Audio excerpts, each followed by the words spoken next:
vamos para a estrutura social. Campos Salles, além de fazer aquela maravilha chamada comissão de verificação, também tem essa frase que é linda, que diz assim, ó: movimentos sociais são casos de polícia. Isso aqui é para que você entenda que qualquer greve, qualquer manifestação vai ser sempre abafada como? Na base do cacete, né? Fez greve, cacete. Fez alguma manifestação, cacete. Fez revolta, cacete. E é o que mais tem nesse período, revolta e cacete. Vamos dar uma olhada aqui. Galera, eu vou ter 4 revoltas nesse período. Canudos, uma revolta que vai ocorrer no interior do Nordeste, né? Liderada por Antônio Conselheiro. Os sertanejos fugiam da seca e da miséria e dos impostos republicanos, começaram a seguir esse cara, né? Por isso uma guerra messiânica, por isso uma revolta messiânica, né? No caso aqui, Antônio Conselheiro seria esse Messias, né? Começaram a seguir Antônio Conselheiro, que um belo dia parou no lugar lá que ficava às margens do rio Vaza Barris e fundou o Arraial de Canudos, também conhecido como Belo Monte. Show de bola? Lá, aquele povo pobre trabalhava junto, trabalhava na terra, um ajudava o outro a construir a casa, papapá, ninguém passava fome, ninguém passava dificuldade, porque era todo mundo cooperando. O que aconteceu? Pô, Canudos entrou na moda. Um monte de gente começou a migrar para Canudos. No fim das contas, Canudos estava com mais de 30 mil habitantes. Quem ficou super irritado com isso? Os coronéis, que faltou mão de obra, né? Os caras que estavam vivendo sob o jugo do coronel começaram a ir para Canudos. Os coronéis, então, acionaram o governo do estado e o governo federal, que mandou 4 expedições para lá e, ó, passocou toda Canudos, né? Como é que se resolveu o problema de Canudos? Simples, o exército cercou e matou todo mundo. Revolta da vacina, 1904. O que aconteceu? O Rio de Janeiro sofria um surto de varíola. Ao mesmo tempo que isso acontecia, ocorria a demolição dos cortiços num projeto de revitalização do centro do Rio de Janeiro. Certo? Para resolver esse surto de varíola, o presidente chamou um cara chamado Oswaldo Cruz, um médico higienista, que deveria criar alguma política para barrar aquela epidemia. E Oswaldo Cruz, então, consegue a aprovação de uma lei de vacinação obrigatória. Só que não houve a divulgação do que era a vacina. Então, o que acontecia? Não estavam derrubando os cortiços? De repente, o pobre que estava lá tendo o seu cortiço derrubado, vem um cara que quer enfiar uma seringa nele. Galera, o que é a vacina? Tu pega o vírus, cacete no vírus, enfia o vírus no bracinho do cara lá.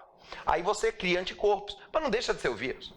Correto? O vírus enfraquecido, logicamente. Só que isso não foi divulgado. O que os caras entendiam? Que eles estavam enfiando a seringa nele para botar a varíola para matar o cara. Então gerou aí uma revolta lá no Rio de Janeiro em 1904. Revolta da Chibata. Quem é o grande nome da revolta da Chibata? João Cândido, que lutou contra os castigos corporais que em 1910 ainda eram feitos na Marinha. Galera, na Marinha, em 1910, o cara que cometia alguma falta ainda era sentenciado com chibatadas. Então, esses caras se revoltam contra os castigos corporais, contra os baixos salários e contra a má alimentação, ok? E temos aí a revolta do contestado, que também é uma revolta messiânica, que aconteceu por quê? O Brasil estava fazendo um sistema de ferrovias e foi feita uma ferrovia que ligava São Paulo ao Rio Grande do Sul. Quem fez essa ferrovia foi a empresa Brasil Railway Company, que ganhou 15 quilômetros de cada lado da ferrovia para fazer essa estrada de ferro, correto? E todo mundo que morava ali ficou desalojado e começou a seguir um camarada chamado José Maria, por isso que é também Messias, né? Messiânico, movimento messiânico. José Maria então levou essa galera toda para a região de uma cidade em Santa Catarina chamada Curitibanos. O governador de Santa Catarina, que não queria confusão, foi lá, conversou com José Maria e falou: ó, aqui não dá para você ficar. Mas tem uma região em Santa Catarina que está desocupada e mandou eles para onde? Para a região do contestado, que era uma região disputada entre Santa Catarina e Paraná. Quando essa galera chegou lá, o Paraná se sentiu invadido por catarinenses e começou a atacar eles, a famosa Batalha do Irani. Sabe o que é interessante? Quando Santa Catarina percebeu que o exército paranaense estava atacando os seus cidadãos, fez o quê?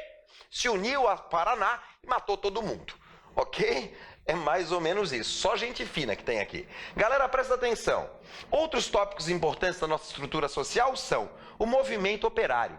Galera, lembrar que o movimento operário vai nascer na República Velha, isso é importante pra cacete no Enem, presta atenção, né? Por que nasce o movimento operário? Porque nasce a nossa industrialização, a gente acabou de falar, o surto industrial.